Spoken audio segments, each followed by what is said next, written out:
이제 본인이 사퇴 선언을 하고 난 다음에 민주당이 대법원 선고가 나온 상황에서 완전히 이제 빡쳐서 최상목 경제부총리에 대해서 탄핵안을 이제 발의를 해서 어제 처리를 하려고 그랬어요. 네. 그러니까 이건 뭐 사실 아무 상관이 없습니다. 처리를 하려고 그랬어요.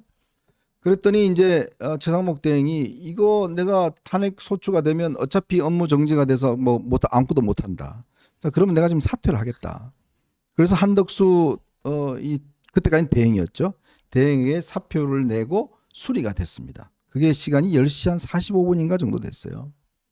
자, 이제 그렇게 사표가 수리되면서 이게 사실은 정부 자체가 거의 무너졌습니다. 즉 이주호 이제 이 교육부 총리가 결국 대행을 맡는 대행의 대대행이 된 거예요. 물론 이거는 사실은 민주당의 근본적인 잘못이 있는 거죠. 근본적인 잘못이 있는데, 근데 만약에 한덕수 대행이 그 자리를 지켰다라고 하면, 그렇죠. 그래도 국민들은 안심을 했을 거 아니겠습니까? 그럼요. 그래도 하더라도 그나마 정부가 이 30일 동안 그래도 움직였을 텐데, 야, 총리 당신은 지금 뭐 대통령 된다고 더 큰 책임을 진다고 출마하고, 사실은요 최상목 대행이 제가 알기로는 한덕수 대행의 출마에 대해서 굉장히 안 좋은 생각을 많이 갖고 있었어요. 그래서 미국 가서 기자들하고 인터뷰를 하면서 이거 불확실성을 빨리 제거해야 된다라고 하면서 굉장히 아주 쓴소리를 했습니다.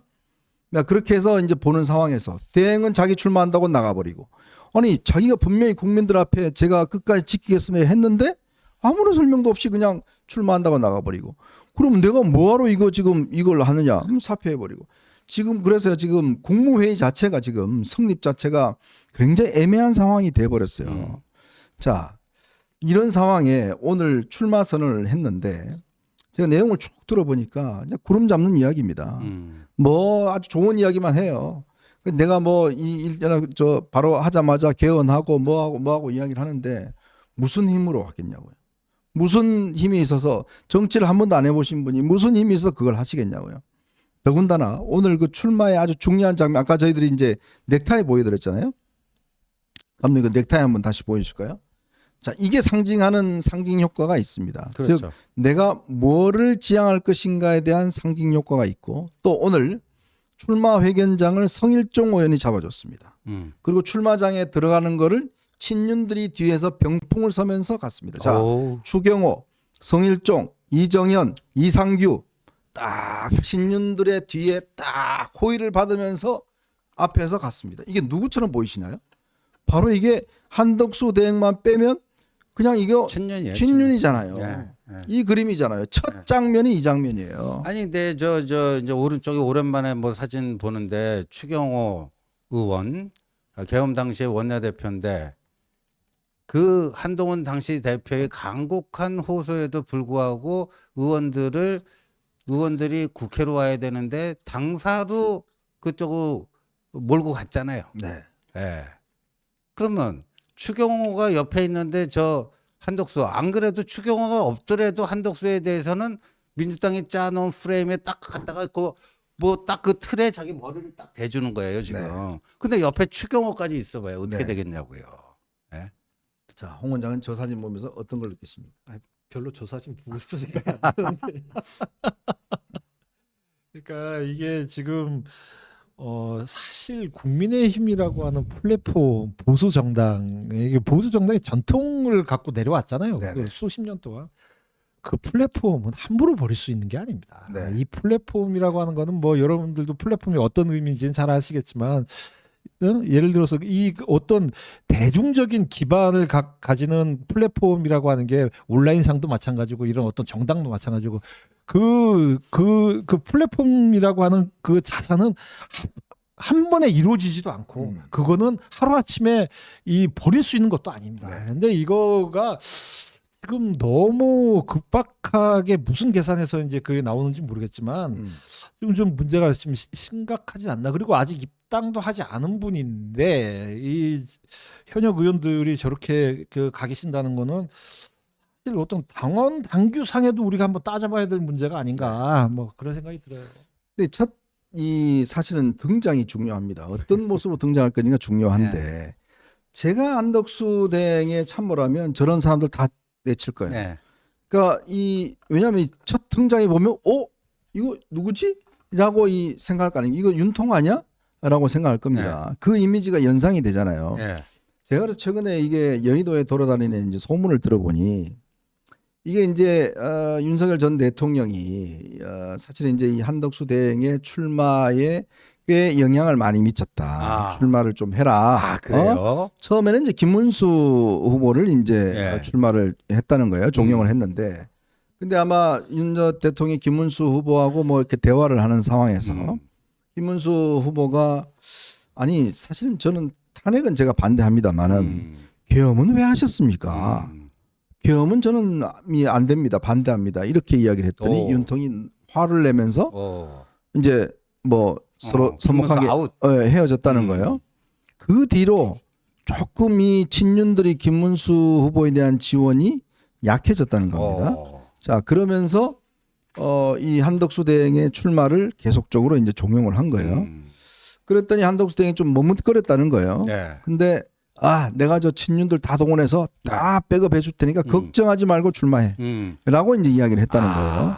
자, 그래서 이제 출마를 결심하게 됐고 네. 지금 그 참모진들 지금 대변인에 그 김기흥 대변인이 예. 들어갔습니다. 이 김기흥 대변인 KBS 기자 출신인데 대통령실에 있었잖아요. 대통령실 예? 부대변인을 했죠. 그다음에 이정현 의원 같은 경우도 비서실장으로 거론될 만큼 네, 맞아요. 윤 대통령이 자주 이제 와서 네. 뭐 술자리도 하고 했던 거 네. 아니겠습니까? 지금 추경호라든지 등등 이 라인업을 보면 결국은 이게 이게 윤 대통령이 이게 뒤에 뒷배가 있는 거 아닌가? 그래 놓으니까 최근에 김문수 캠프에서 단일화 문제에 대해서 조금 입장이 바뀌었어요. 네, 바뀌었어요. 명분 있는데 내가 왜 양보해? 라고 지난번 토론에 이야기했잖아요. 예. 그 이야기가 네. 바로 이런 문제하고 좀 연결되어 있다라는 예. 여의도에 썰이 있습니다. 이 썰이 아니고요. 그 감독님, 그 강태욱 변호사 그 페이스북 글 하나 좀 올려주시겠어요? 이게 뭐냐면 지금 여의도 대하빌딩, 대하빌딩 지금 한동 캠프는 뭐 8층인가요? 9층. 9층. 9층인데 저 김문수 캠프는 6층이에요. 네. 6층. 홍준표 캠프가 또 4층이었어요. 맞아요? 근데 이제 강태욱 변호사라고 이제 한동 캠프의 핵심 멤버 중에 한 명인데 법률 담당하는 변호사. 한번 읽어볼까? 대하빌딩은 엘리베이터가 홀수층, 짝수층. 그러니까 왼쪽 엘리베이터는 홀수층 가는 그 엘리베이터고 짝수층은 이제 오른쪽이고 뭐 그런 식으로 이제 구별이 됩니다. 여의도 네. 좀 그 빌딩이 대부분 그래요. 근데 김문수 후보는 짝수층 아니에요. 네. 근데 이제 거기 어르신들이 그 방문을 많이 하는데 헷갈려갖고 홀수층 엘리베이터도 타는 경우가 왕왕 있다는 거예요. 네. 근데 오늘도 이제 양복 차려입고 김문수 캠프로 가야 될 어르신들이 잘못돼갖고 또 홀수증을 탔나 봐요. 네. 거기서 자기들끼리 대화하는 거를 저 강태욱 변호사가 그걸 몰래 들은 게 아니라 듣고 싶어서 들은 게 아니라 들리잖아요. 네. 엘리베이터가 되게 작아요. 그거 그래서 이게 작아. 다 들려요. 그랬더니 그 어르신들이 대화하는 게 저거예요. 노인 A 이제 문수 내리고 덕수 올렸지? 지 이건 뭐예요? 우리 지침이 그거지? 문수 내리고 덕수 올려. 이거지? 그랬더니 노인 B가 문수는 장관인데 덕수는 총리니까 더 낫잖아. 그러니까 노인 A가 다음 주부터 한덕수 캠프로 찾아가야지. 그러니까 노인 B가 덕수가 돼야 윤 대통령이 돌아오지.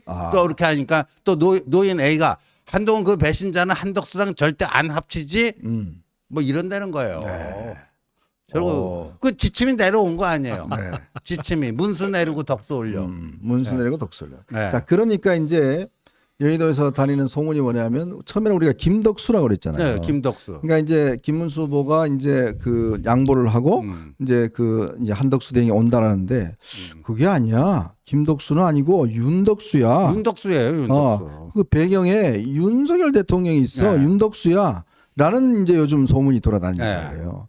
그러니까 그게 이제 제가 아까 말씀드렸듯이 그런 게 있는 게 결국은 이게 지금 아마 다음 주가 일정이 보면요. 연휴가 있습니다. 네. 5일, 6일 연휴고. 근데 7일 날 일단 저걸 만들어야 된대요. 이 인쇄물을 만들어야 된대요. 그게 마지노선이랍니다. 그렇죠. 그런데 7일까지가 단일화가 안 되면 이게 힘들다는 거예요. 여론사 할 수 있는 시간도 없고 토론할 수 있는 시간도 없고 그러면 10일을 넘어가면 등록을 해야 되잖아요. 그러니까 지금 김문수 후보가 뽑혀도 좀 어려운데 그렇죠. 지금 뭐 사실은 조건도 전혀 논의하지 않는 상황에서 지금 당 지도부는 무조건 끝나고 나면 뭔가 뭘 해보려고 하는 건데 넘어가면 이 한덕수 후보가 이제 무소속으로 등록할 수밖에 없어요. 그렇죠. 그러면 무소속의 한덕수 후보가 얼마나 견딜 수 있을까요? 이게 사실 무소속이면은 뭐 우리가 대선 때 항상 봐오지만 일단은 뭐 우리가 이름도 모르는 분들도 등록을 하잖아요. 네. 그러면은 한 12, 3번 될까? 뭐 잘하면 뭐 그렇죠. 무소속 뒤로 이렇게 물리니까 원래는 이제 국민의힘이 2번인데 이게 뭐 뒤로 물리는데 그러면은 이제 이게 차칫하면은 그 국민의힘 후보 누구와 뭐 예를 들면 한동훈과 무소속 그 이 저기 한덕수와 그리고 민주당 이재명과 이런 그 이 대결 구도의 여론조사가 나오기 시작할 거예요. 네네. 이게 그렇게 되면은 이게 분명한 거는 그냥 보수 진영의 한동훈 한덕수가 아니라 무소속 한덕수가 네네. 국민의힘의 후보와 대결 구도가 이렇게 이제 나오면 그때부터는 현실적으로 무소속으로 나온 분한테 이렇게 지지가 갈지 네네. 그거는 사실은 쉽지 않단 말이죠. 네. 그러면은 이게 지금까지의 어떤 신상에 대한 효과, 신상 효과는 분명히 있었습니다. 신상 효과는 분명히 있었고 어떤 그 총리를 하셨고 대통령 대행이기 때문에 예전에 그 황교안 그 총리도 대행 때 지지율 잘 나왔어요. 잘 나왔죠. 예, 잘 나왔어요. 다자구도에서 네. 20까지 나왔어요. 예. 근데 그거와는 다르게 이제 이 그 지지 구도가 지금과 같지는 않을 가능성이 충분히 있다. 그리고 이 방금도 아까 이제 그 타임 스케줄 말씀하셨는데 이게 너무 급박하단 말이죠. 네. 너무 급박해서 제가 이걸 봤을 때는 과연 그러면 이게 한동훈 후보도 마찬가지고 김문수 후보가 그 당 후보로 됐을 때 이 스케줄대로 해줄 것인가? 네. 이럴 가능성은 사실은 뭐 김문수 후보가 되면은 당연히 해줄 거다라고 생각하고 당 지도부가 지금까지 푸시를 계속한 것 같은데 어디 그렇죠. 뭐 한겨레 신문인가 기사를 보니까 그거를 위해서 이제 안심번호까지 뭐 미리 지금 받아놨다라는 그러니까요. 얘기가 네. 있는데 그거는 제가 볼 때는 뭐 누가 후보가 되든 이 그 스케줄을 지키기에는 상당히 어렵지 않을까라는 생각이 듭니다. 네. 그리고요, 아까 이제 추경호 뭐 성일종 이런 친윤들이 옆에 오늘 애워썼잖아요. 네. 뭐 그 아까 사진은 없지만 울산의 그 박성민 의원, 그 이제 윤통의 이인선 뭐 이런. 윤통의 오래된 술 친구 아닙니까? 네. 예, 그런데 저 한덕수가 이 정치력이 완전히 말짱 꽝이라는 게요. 넥타이 색깔은 이낙연 색깔을 해놓고 네. 사진은 옆에 찐윤들, 맹윤들하고 저 찍었어요. 찐윤들은 다 또 빨간색을 했네. 예. 그러니까 이게 뭐예요? 죽도 밥도 아닌 거예요. 넥타이는 이낙연하고 똑같은 색깔하고 출마 선언을 해서 자기는 좌도 아니고 우도 아니고 오늘 저기 어디 갔어요? 지금 광주 5.18 갔어요. 갔죠. 제일 먼저 행보를 했죠. 예. 그래 놓고 출마 선언 때 한덕수를 둘러싸고 있는 거는 맹륜이에요. 네. 그러면 이게 무슨 광폭 정치예요? 이런 건 광폭 정치가 아니고 이것도 아니고 저것도 아니고 죽도 아니고 밥도 아니라고 하는 거야, 이럴 때는. 그러니까 참 이해할 수 없는 이게 게 무슨 이런 정치적 기획이 완전 빵이에요, 빵. 그러니까 기획도 기획이지만 본인이 지향하는 바가 뭐냐. 그렇죠. 그러니까 지금 보면 사실은 강성 이 뭐 친윤이라 그러면 보수지 않습니까? 네. 그러면 이분들 입장에서 보면 네. 아니 지금 하자마자 제일 먼저 광주로 달려갔다 네. 하는 거에 대해서 그럼 우리는 뭐야? 그렇죠. 라고 할 수 있는 거 아니에요? 그리고 당원들 현타 오죠. 아니 물론 5.18 당연히 네. 뭐 저는 네, 가야 된다고 물론요. 봅니다. 네. 근데 지금 이분이 나와서 제일 먼저 하는 행보가 지금 그러니까 본인은 뭐냐면 나는 이거 국민의힘 이거만 갖고 안 돼. 다 여기에 그냥 다 이쪽 제3세력이 전부 다 아울러서 나는 거기에 캡이 될 거야라는 이야기잖아요. 그렇죠. 근데 그럼 국민의힘은 뭐가 되냐고요. 네. 그럼 그동안 그러면 이 TK나 PK에서 지지했던 분들은 뭐가 되냐고요. 벙찌는 거죠. 아니 저는 제가 볼 때는요. 제가 만약 참모했다면 제일 먼저 할 게 뭐냐. 이분이 산불 났을 때 그 저쪽 갔잖아요. 저 안동하고 이쪽 갔잖아요. 예. 그러면 제일 먼저 거기 가는 그럼요. 겁니다. 거기 가서 내가 총리 때 와서 했는데 제가 앞으로 하겠습니다. 어제 네. 한동훈 저 후보가 그거 갔잖아요. 네. 그리고 그분들한테 정말 적극적 그러니까 그 정도의 이 정무적인 마인드는 돌아가야 되는데 이걸 5.18을 간다? 그러면 그 뭐냐고요 이게 지금. 그러니까 죽도 아니고 밥도 네? 아니에요. 좀 보세요. 저는 일주일 버티기 힘들 것 같아요. 네. 참. 그러니까 과연 본인의 정체성이 뭘까에 대한 이제 문제. 왜냐하면 이 한덕수 후보는요 처음에 정치 입문을 끌어준 사람이 이해찬입니다. 네. 이해찬이 이거 끌어줬고 또 이제 그때 당시에는 본인이 계속 서울 출신이라고 그랬고 그 다음에 나중에 이제 김대중 정부 딱 들어오니까 자기 저 전주 출신하고 그렇게 또 바꿔달라고 그 그러고. 남들이 물어보지도 않았는데 안문안공인데 나 호남이야 그랬다는 거 네네. 아니에요. 기자들한테 또 전화해서 바꿔달라고 그러기도 많이 했어요. 이제 그런 것도 했는 분인데, 그러니까 사실은 아무리 우리가 이 보수층이 지금 이번에 계엄과 탄핵으로 인해서 좀 이 수세에 몰렸다고 하지만, 근데 이 존재 자체를 갖다가 무시하고 그러면 이게 지금 누구 중심으로 돌아갔냐? 지금 이 단일화 논의가요. 정대철, 이낙연 네. 다 그쪽 중심으로 움직여가고 있어요. 그러니까요. 그런데 그러면 이게 뭐 죽 써서 무슨 뭐 다 갖다 주자는 이야기입니까? 어제 정재철 환정회장이 어제 뭐 라디오 인터뷰 나와서요. 자기가 이제 한덕수한테 그렇게 얘기해 줬대요. 이 대통령 되려면 그 기운이 와야 되는데 요번에는 당신한테 그 기운이 네. 간 것 같다. 예. 그러니까 뭐 그래요. 지금 한덕수 주변에 있는 사람들이. 예. 야, 이게 이제 오늘 제가 이렇게 쭉 하루 일정을 보고 기자들 일문일답하는 거 보니까 기자들이 그런 질문을 했어요. 윤통에 대해서 어떻게 생각하냐 그러니까 뭐 완전 말을 딴 데로 돌리더라고요. 네. 그러니까 지금 분명하게 말도 못하는 겁니다. 그러면서 이제 뭔가 본인은 뭐 통합하겠다 이러는데 글쎄 이게 지금 제가 볼 때는 좀 행보 자체가 깨름직하다는 말씀을 드리겠습니다. 자, 저희는 이제 마지막 이슈로 한번 넘어가 보겠습니다. 여러분 보시면서 구독과 좋아요 알림 부탁드리겠습니다.